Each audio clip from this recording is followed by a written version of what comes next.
شروع اللہ کے نام سے جو بڑا مہربان نہایت رحم والا ہے۔ مفتی منیب الرحمن صاحب کے حوالے سے جس دن سانحہ مرید کے ہوا تھا اسی دن میں نے کہہ دیا تھا کہ مفتی منیب الرحمن صاحب جب میدان میں آئیں گے تو حکومت جو ہے وہ بکھلاہٹ کا شکار ہو جائے گی۔ حکومت مفتی منیب الرحمن صاحب کی جو شخصیت ہے اس سے ڈرتی ہے، اور مفتی منیب الرحمن صاحب نے ہمیشہ تحریک لبیک پاکستان کو کرائسس سے نکالا ہے۔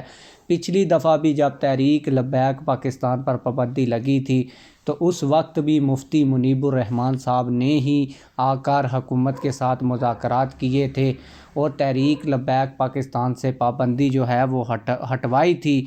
اب بھی مفتی منیب الرحمن صاحب ایک حکمت عملی کے تحت چپ تھے، لیکن مفتی منیب الرحمن صاحب کی حکومت سے جو ملاقات ہوئی ہے، ہمارے ذرائع یہ کنفرم کر رہے ہیں کہ مفتی منیب الرحمن صاحب نے بڑا ڈٹ کر حکومت کا سامنا کیا، تحریک لبیک پاکستان کے موقف کو اپنا موقف سمجھ کر پیش کیا اور کہا کہ اہل سنت کی سب سے بڑی جماعت تحریک لبیک پاکستان ہے۔ تحریک لبیک پاکستان کے اوپر جو آپ لوگ کریک ڈاؤن کر رہے ہیں، تحریک لبیک پاکستان کے جو بے گناہ لوگ قید و بند کی صحبتیں برداشت کر رہے ہیں، ان کے اوپر جو حملہ ہے وہ پوری اہل سنت کے اوپر حملہ ہی سمجھا جاتا ہے، اور ہم یہ سمجھتے ہیں کہ تحریک لبیک پاکستان ایک پرامن جماعت ہے۔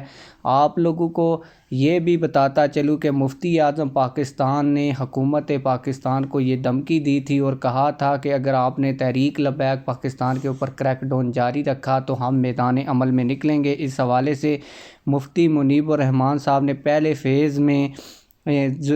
پہلے فیز میں اس بات کی ذمہ داری لی ہے کہ مرکز TLP جامع مسجد رحمت للعالمین کو کھولا جائے اور ملک بھر سے گرفتار بے گناہ کارکنان کو رہا کیا جائے۔ کسی بھی کارکن کی مزید گرفتاری ناقابل قبول ہوگی، یہ مفتی منیب الرحمن صاحب نے وہاں پر کہا۔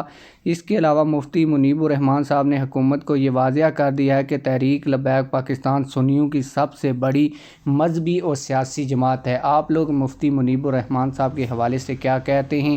کمنٹ سیکشن میں ہمیں اپنی رائے سے ضرور آگاہ کیجیے گا۔ ملتے ہیں کسی اور ویڈیو میں۔ اللہ حافظ۔